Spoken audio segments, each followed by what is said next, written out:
Hey guys, in this month's Disney Rewind, we're going to be talking about Tim Burton's Alice in Wonderland, released back in 2010.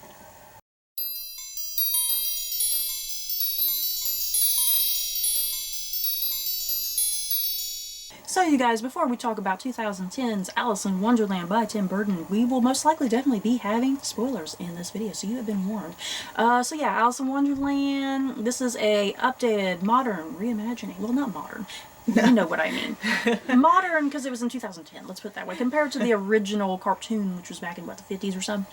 This is an updated reimagining of Alice in Wonderland, but this time done by Tim Burton. Sounds great, doesn't it? Should be perfect for him. We'll talk about that in a minute. So yeah, it follows a young woman named Alice. She's going out into society. Society says, hey, you're a young woman, you gotta come out, get a man, be like a normal woman. But Alice is like, no, I don't want that. She chases a white rabbit down into a rabbit hole, falls into Wonderland, learns she has a bigger, greater destiny. You know the story. So yeah, Stephanie, how did you feel about Alice in Wonderland? I honestly could not remember much from this movie, and I've never read the book, I've read it a couple times. so I don't know what's real with the book, what goes along with the book. Is it the cartoon? Is it the movie? Which one goes with the book? The cartoon falls more in line with the book. This movie sort of takes some of that stuff, but not really, because you know how there's the flashback sequence of her as a little girl, and we get the idea she's been there before. And they showed stuff in the flashback sequence with her, and that was all like the book, like how the cartoon is. So yeah, this movie definitely changes things up because Alice is older and they can make her into an action star now. Yeah, it's an okay movie. But like Yeah. I said, I don't really remember much, and it's they tried to expand on the story. I don't know why I say they. Tim Burton tried to expand on, or whoever the heck wrote this thing, tried to expand on it and The world. and it just came out weird. Sometimes it's just don't expand on something that already exists, because then it's just bizarre. I think this movie would have worked if it didn't rely so much on special effects and CGI. Yeah, the people. And I think if the writing was definitely better, because it's very flat. I think the whole movie just falls as very flat and uninteresting, and I mean the plot and the characters are all very flat and uninteresting. I mean, it's I feel like there's just nothing fleshed out with anything. It's like the movie is telling us, oh, things are fleshed out, but it's not really when you dig into it, you know? Yeah, just the people were weird looking. It's like anything that was an animal looked fine. Maybe except the horses kind of moved weird. But the dog was fine, all the various rabbits were fine, the mouse was fine. Anything that was just a regular creature was fine. But yeah, why did they have to... I don't understand the point of why everybody looked weird. I thought that was pretty dumb. Yeah, I think there was just a lot about this movie that was unnecessary and was very distracting, you know? They tried to make the Red Queen really quirky and stuff. And it was this just don't make sense. Yeah, there was just too much with this movie that was, distracting, unnecessary, yes, I mean, especially the CGI, special effects, whatever. I mean, it just didn't work doing it in that format, I guess. Because, I mean, we were sitting there even talking about The Jungle Book, because that was by Jon Favreau, right? Jon Favreau, when he did The Jungle Book, which was probably, a decade or so after this came out, maybe? Maybe, oh, no, yeah, not no decade. But maybe half a decade or so. And the thing was, with that Jon Favreau Jungle Book, every bit of that was CGI, you know? All the behind-the-scenes stuff, the little boy playing Mowgli, every bit of it was green screen. There was absolutely nothing real. But yet, when you're watching that movie, you believe it. You know? You believe in that environment. I mean, that looks like a straight-up jungle environment, you know? You believe in that environment. You believe in those animals being there. And it looked amazing. And it's like this movie was kind of doing that same thing, because everything looked so fake, and and that's including like the animals, and that's even including some of the human people. And it's like, why?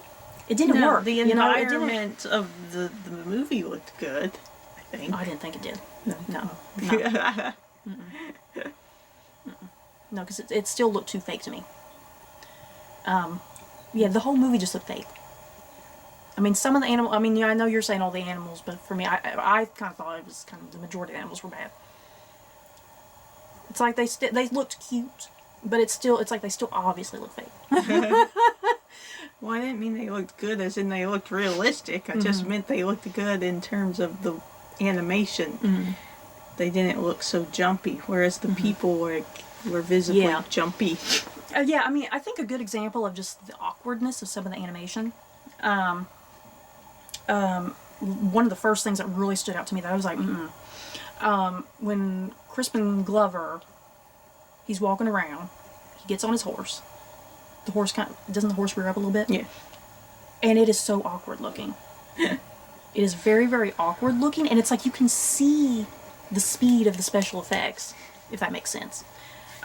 It's jerky and glitchy, and it's like, ooh, no. and the whole movie is like that, I think. The whole movie is like that, and it's like, this is a Disney movie. This is being directed by Tim Burton. And somehow got a sequel. And yet somehow had a sequel. And it's like, why does it look this way? You know, and it's like, I know it had a pretty good budget, because I feel like back when it came out, they were going on about the budget, it had a huge budget, this and that, and it doesn't look like it did. You know? Bad thing is, it's a Tim Burton movie. And yeah. You wanted to like it. Yeah. yeah, we love Tim Burton. I freaking love Tim Burton. Love Sweeney Todd and Sleepy Hollow. We even like Planet of the Apes, guys. We need to rewatch Planet of the Apes, because I'm very curious if we would still like Planet of the Apes, Stephanie. Yeah, Edward Scissorhands, you know, it's like Tim Burton can hardly do any wrong, but he sure did go wrong with this. And the thing is, I don't know if it's so much him or if it was Disney, because he was being controlled by Disney with this, you know. So I'm very curious. No, I very think curious that who's to was blame. all from him. Disney probably was like, Disney was probably thinking this is gonna go bad. Yeah, I don't think though. I'm pretty sure all the weird, everybody shaped differently, was all Tim Burton's thing. That was not a Disney thing. And it's like, yeah, like I said, the movie is just, there's so much that's distracting and so much that's unnecessary. And it's like, there is a good story in there, you know, that needed to be focused on better and more, rather than kind of focusing on some of the other stuff going on, I think. Because like Alice, I think Alice herself has a really good, interesting story. Because when the movie opens, we're in Victorian England, and she's going out to like I guess like a coming out ball, I guess is what it would be, a picnic or party or something. It was an engagement party. Oh, was it an engagement party for who? Her. For her? That Oh, for boy. like redhead boy, that goofy looking redhead boy. She was told something else though, I think. Okay, I see. But she didn't until then. Everybody said something, and then she's like, "Wait, what?" And they said, "This is an engagement party." And she's like, "Okay." See, and I've already forgotten that fast because I don't care about that movie this much. That's what I already forgot. Okay, so she's going to her own engagement party that she doesn't know she's going to. So I like her development over the course of the movie, because she's a Victorian woman. Society is telling her, you have to act like this as a woman, you have to be this as a woman, you have to get married, you have to have children, you can't have dreams or ambitions or this and that, which is a typical Victorian woman standard of that time. And yeah, she goes to Wonderland, she gains confidence, and she realizes she's more capable than she realizes, and she has her own little dreams and ambitions and whatnot, and she helps out Wonderland. She's the savior of Wonderland, and she takes that with her into the real world. Because then when she comes back to the real world, she's like, not getting married, I'm going off and doing my own thing, and I'm going to help out this, what was it, a shipping company or something? and that guy's like, oh yeah, come on. Yeah, because that's what her dad did. Yeah. So it's like, I really like her development over the course of the movie, and that the movie does focus on that to an extent, but it's like, it needed to maybe do it more and like ignore everything else going on in the movie. I thought Alice was bland. That's what I'm saying though. That development is there, but the writing The writing I doesn't. mean, the writing doesn't do any favors her for her. her whole acting and everything was bland. It's like the writing. The writing does her no favors. It's like the material's there. And yeah, poor Mia Wasikowska. That girl can act. But this, Can she? Because I can't recall anything that I've ever seen her in. That's why I was like, has she ever been in anything yeah, else? I've seen her in a bunch of other stuff. Was this Alice movie her downfall? Yeah, I've seen Mia Wasikowska in several other things, and I really like her and everything else I've seen her in. But yeah, it's like this. Oh my god, I'm surprised she got jobs after this. Johnny Depp. You know, I do love me Johnny Depp. Give me Jack Sparrow all day long. Ichabod Crane, Sweeney Todd, give me all that. I mean, even it was scissors. He's attractive with scissors, you guys. But oh my god, This was like still in the middle of like let's continue to make Johnny Depp weird. this is like, you know, I consider this phase of Johnny Depp like directly after Jack Sparrow, because then he has that string of stuff that's all weird, like Willy Wonka. Or are This we is getting like, towards the end of the weird Johnny yeah, Depp? I think so. And this is like this is like the weird Johnny end of Depp's. it. This is like Johnny Depp's midlife crisis point in his career. Like I like weird Johnny Depp, Yeah, but like this was too weird. but also like I felt like then he started getting typecasted into Really, being yeah, weird. Yeah, with and then you threw in Sweeney Todd somewhere in the middle, right? Yeah. And that Sweeney was Todd fine, was though, perfect, but yes. that was like a different weird. And so like Mad Hatter was like a mixture of Sweeney Todd and Willy Wonka. but also thrown in with Jack Sparrow's voice at times. And once again, I don't know who's The madness of Sweeney Todd, the voice of Jack Sparrow. once again, I'm not sure who's to blame for what's going on with Johnny Depp in this movie. Is it Johnny Depp? Is it Tim Burton? Is it Disney?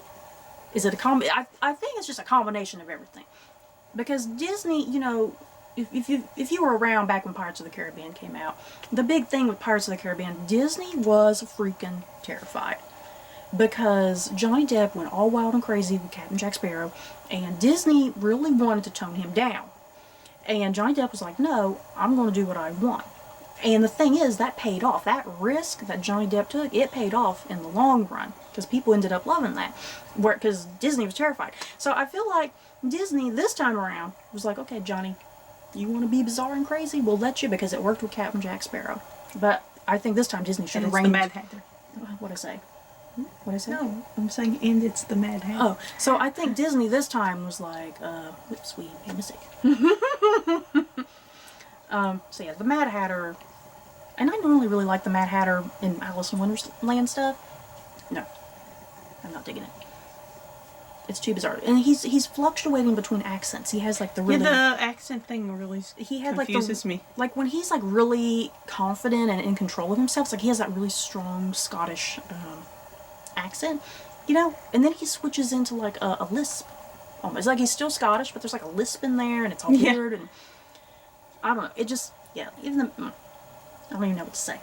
Same with Helena Bonham Carter. I normally freaking love Helena Bonham Carter. She can do no wrong half the time, and even this, once again, is it her fault? Tim Burton's? Disney? Who knows? I think too it's just weird because you've got all these like, I mean, you got Christopher Lee, Alan Stephen Rickman, Fry, Alan Rickman, Michael Sheen. Yeah, you got all these people voicing these characters too, so it's just like, yeah, they maybe they spent too much money on people and not enough on CGI budget. I mean, that's the great thing with the movie. It has a great cast, but they do the cast dirty, you know? I think the only normal person's like Anne Hathaway.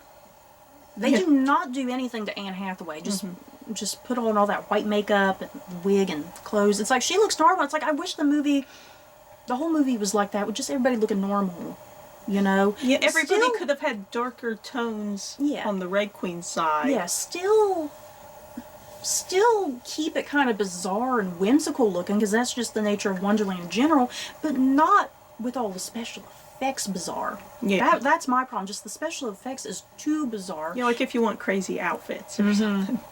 Because, like, Anne Hathaway, because she was the only normal looking person, you know, her and Alice, but it's like they still looked very Tim Burton-esque, but not to the point that it's just horrible, like poor Helena Bonham Carter, you know? Yeah, Helma Bonham Carter could have been very pale with the dark, deep dark red hair and a bonkers looking dress with some big roses on it. I don't know. They could have kept her the exact same, but just don't do the head effect. Yeah, you know, don't do the head effect. Same with Crispin Glover. Keep him the same. Don't do the elongated body. You know, which was awkward looking. Yeah, you could. Everything could have just stayed the same. Tone down Johnny Depp though. Tone down Johnny Depp a little bit. But yeah, everybody else just keep it the same. Just tone it down and rein it back and just let it be natural.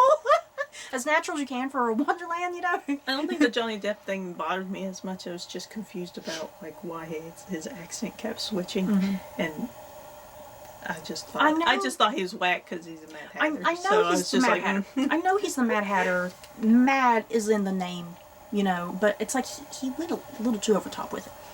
You know who was perfect? Who? Perfect. Perfect. Cheshire Kitty? Yeah. I love the Cheshire Kitty. Let me get my bag. Look. Yeah, guys, I didn't like this movie that much, but it sure did come out with the most amazing piece of merchandise. And that is this. I'm going to block your face, Stephanie. And this is the Cheshire Cat Kitty bag. Look at him. Look at that. Is that the one where you see his little toes? Look at his little toes! Guys, look at his little face. His little face. His little toes. And you know, this is actually for the second movie, ain't it? I want to say this is actually for the second movie. I don't think this was for the first movie. And it is. It's just a little bag. And you got that at Disney. Yeah, I got this at Disney. And there's like a little clock here for a keychain. This is the best piece of merchandise I've ever gotten in my life. And it comes from a movie I just absolutely hate. I do love the Cheshire Cat. Oh my god, he's adorable. I could have just done a whole movie of him and like the mouse. Yeah. Him and the mouse. And the dog. The dog. Oh, and his puppies. And his puppies. He was trying to save his family. I think that was the biggest reaction I had at the movie. At the end when his lady and his puppies showed up and I was like, oh. That's pretty bad. That my favorite parts of the movie were none of like the human people. It's like I love the animals. And once again, the animals, the CG was still just obviously fake. But it's like I still love them. I thought they were all still very cute and adorable, and I liked all the voice acting and their own little stories. It's like, give me more of that. So, Stephanie, you had to rank. I'm very curious about this. If you had to rank Alice in Wonderland, Tim Burton's Alice in Wonderland, on a scale of 1 to 10 Mickey's, what would you give? Probably a 5. Is this? Oh man, what's the lowest movie? Snow White. Snow White, because we gave Snow White a 1, didn't we? Oh, boy. I think we're regretting that decision now. I think I'm regretting giving Snow White and Seven Dwarfs a 1. I don't know, like a 6 or a 5. A 5's okay. Yeah, I think Alice in Wonderland, I'm going to go down to like a 5 as well. It's like, it's still not god-awful. It's still tolerable. But barely. It's barely tolerable. Thinking about the other movies, I got to think about where those would go, and that some of them as well are not in the 9s or 10s, so I need to. And man, we got a sequel to get through. I'm very, We've never seen this. Yeah, we have never. Cause what's that one called? Through the Looking Glass? Alice Through the Looking Glass. We have never seen that one, and I'm very curious how that's gonna be. If it's gonna be more of the same, or am I weirdly gonna like it more? Because I mean, I had that same thing with Maleficent. I really liked I did not like the first Maleficent movie, but then bizarrely enough, I liked the second Maleficent movie. So I'm almost wondering if I'm gonna like the second Alice movie. Maybe not. That'd be funny. That will be weird if I do. Maybe there'll be something wrong. Maybe I'll have some brain damage. I don't know. Maybe there's something wrong with me. Okay. So, you guys, that's it for our thoughts and feelings on Tim Burton's Alice in Wonderland. It's a very mediocre movie. I know there's the people out there who just freaking love it. But we don't. It's okay. It's tolerable. That's how I would think of it. It's a very tolerable movie. I got sleepy. Yeah. So you guys, do you like Alice in Wonderland? I'm getting sleepy talking about it. Are you getting sleepy while we're talking? God, Stanley's over here about to fall asleep, even just us talking about it. How do you guys feel about Alice in Wonderland? Love it? Hate it? If you love it, that's okay. So that's it for this video. Don't forget to like, comment, and subscribe. And see you guys next month. Bye.